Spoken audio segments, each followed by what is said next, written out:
Hey everyone, have I here bring a video on Dragon Ball Z Dokkan Battle. In this video, we'll be doing a full breakdown with some fun little team builds for the STR LR Dokkan Festival exclusive Final Form Cooler. So with that, if you're new to my channel, like, subscribe, comment below, do all that good stuff. Let's go ahead and dive right in. So it's been a little bit since I've done one of these. I think the last time I did one was LR GG, right? I think that's the last time I did a full breakdown like this.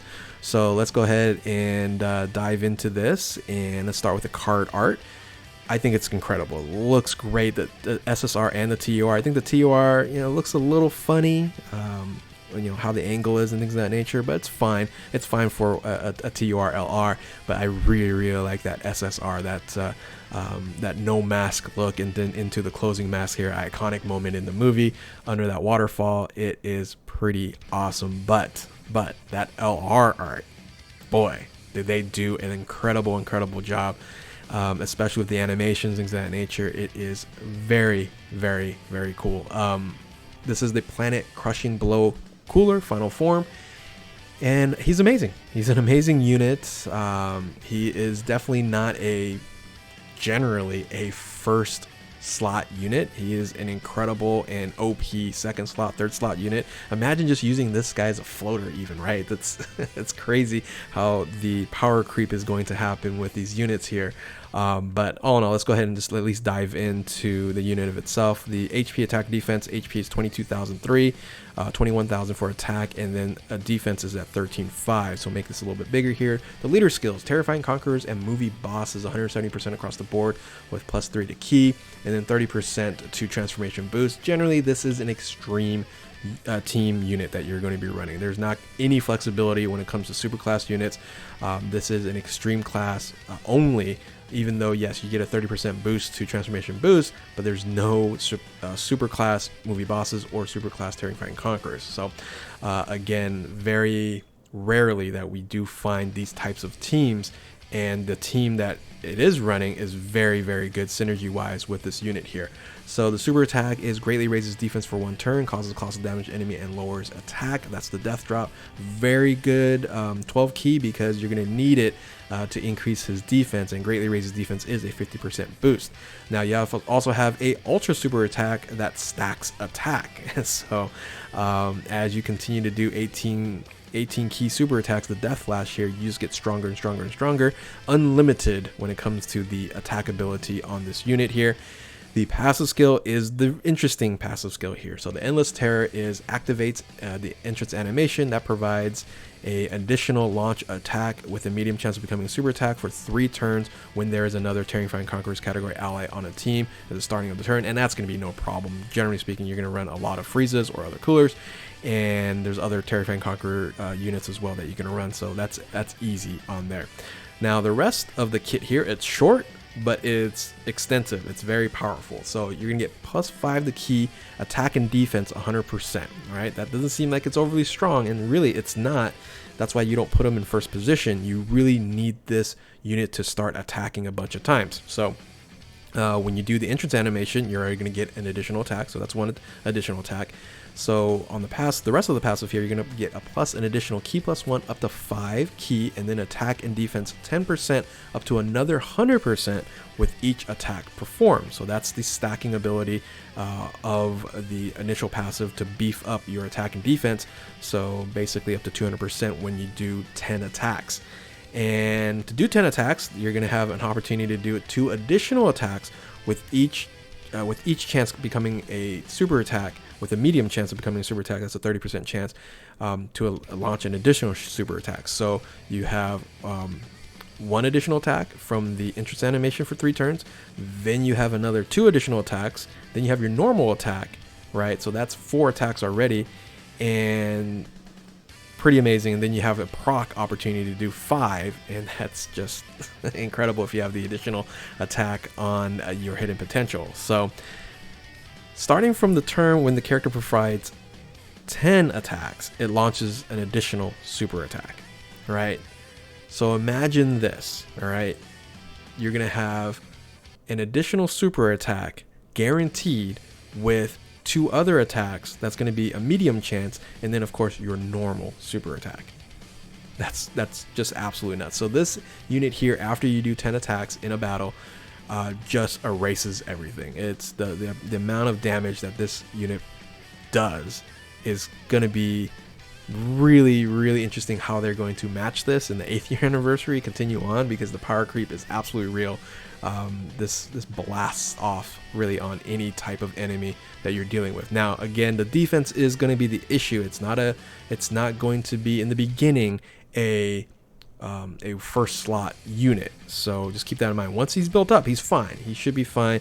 Maybe not on like total super hard events, right? Like, you know, red zone, stuff like that. You might still want to keep him in the middle slot there and use other units. We'll talk about that for the red zone. But all in all, again, amazing. So the active skill here does have this little added little benefit: greatly raises attack temporarily and causes ultimate damage to enemy, and then disables enemy's actions once in the turn. So that's the first action within the turn, so that's very useful there. And then you're able to do this after performing 8 attacks, which should be very easy to do when you start thinking about all the different attacks there. So you have 1 attack in the beginning, you have another attack, and then you have 2. So you have like 4 pretty much guaranteed normal attacks. So really in 2 turns you can activate the supernova. Link skills, pretty solid for being a cooler unit. Metamorphosis, big bad bosses, universe most malevolent, strongest clan in space, thirst for conquest, fierce battle, legendary power.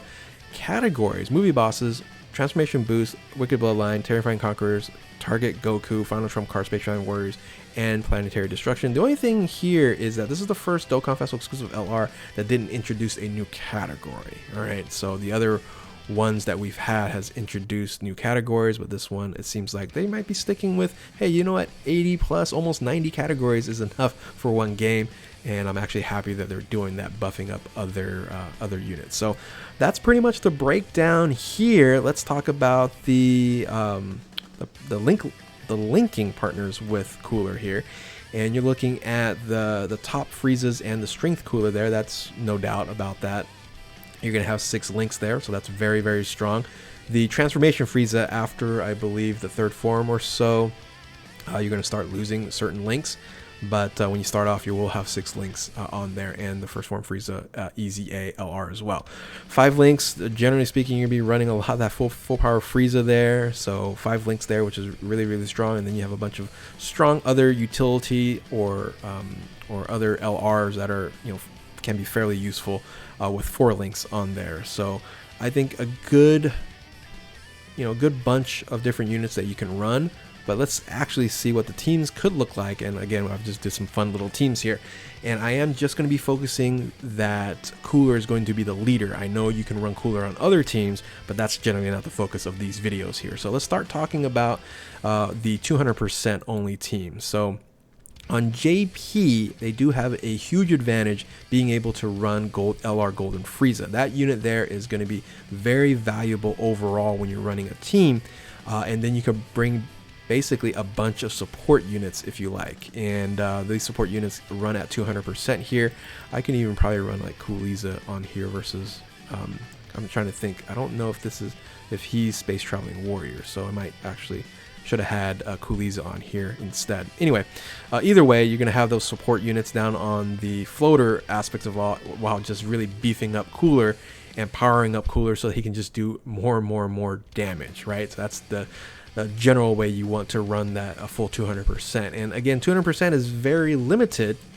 That's why if you don't have the AGL Golden Frieza, which will come out, when will that come out? Probably, hopefully in the next Dokkan Festival exclusive after the celebration here.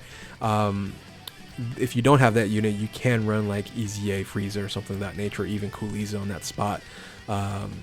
You know, and change that up. Of course, if you want a little bit more defense, you're going to run Janemba in one of these spots as well. But again, we're focusing a little bit more on offensive output versus defensive output at this point in time with the 200% only, right? So these are some of the options that you can run. But the really neat thing about the Cooler team, and this is something I don't really hear too much about right now. Maybe somebody talking about it, but this team is more than a 200% leader, because you just have a ton of support on here. You can every single turn give additional support to Cooler and just make him stronger and stronger and stronger. Look at all the different support units that you can run, right? You know, some of these aren't generally going to be good link partners, and that's, you know, that's a problem. Imagine when if they EZA Strength Cooler. If they EZA Strength Cooler, this is going to be outrageous, that rotation, all right? Cooliza is an interesting partner there to run as well. He supports, and, you know, he stacks defense as well, so can be very beneficial there. Then you have all these other support units, right? You have the Turleses, you have you know, Darkness of, you know, Thickness of Darkness, or whatever I call her now. I even forget what I call her. Bojack, you have Garlic Jr., you have even Golden Cooler that's on here. So a ton of support units, making this team just very, very viable on a multitude of different game modes, right? So another fun team, of course, you could run is just straight up Wicked Bloodline, right? It's Universe Most Malevolent. You just run a bunch of Friezas, run a bunch of Coolers. You know, you have a King Cold you can run on here as well. So I wish they would have provided like some bonuses if you had the whole team as Universe Most Malevolent, like plus 20% key +2 and 20% to Cooler or to everybody as a support for Universe Most Malevolent. I think that would have been pretty neat, so that it entices you to run a full Frieza family team, right? I think that would have been interesting.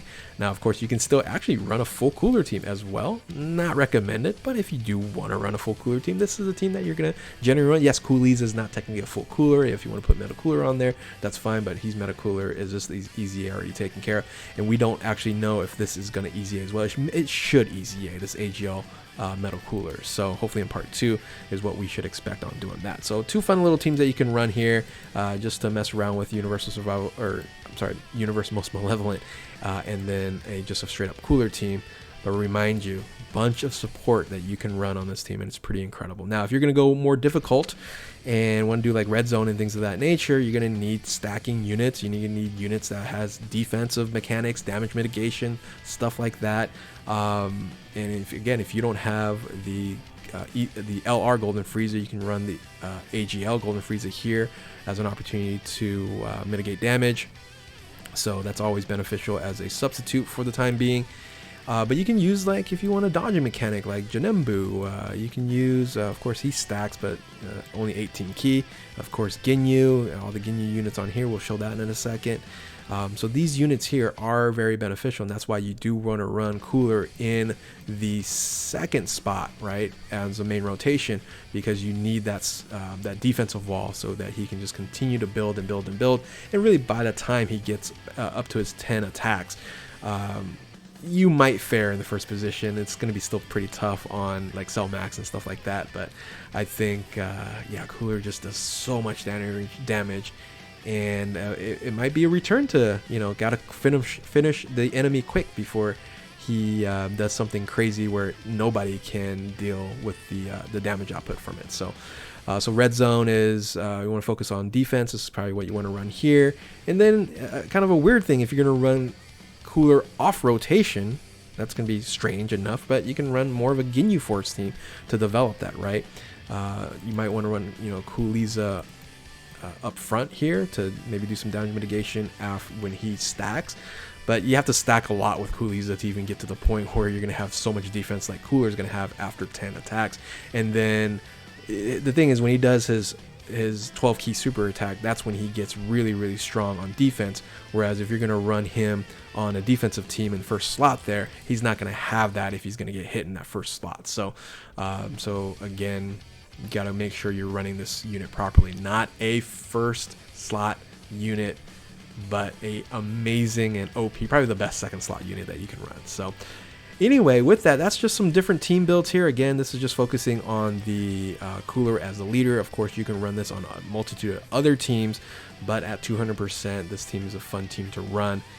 So let me know what teams you are running, and if I missed anything here, I'm sure I did. But with that, if you are new to my channel, like, subscribe, do all that good stuff. And when I do pull the Goku, I can then run some teams and do the Goku as well. So probably tomorrow, you'll get to see that video. So with that, if you're new to my channel, like, subscribe, do all that good stuff. Thank you all for watching. Keep on Dokkaning. We'll catch you next time. Later.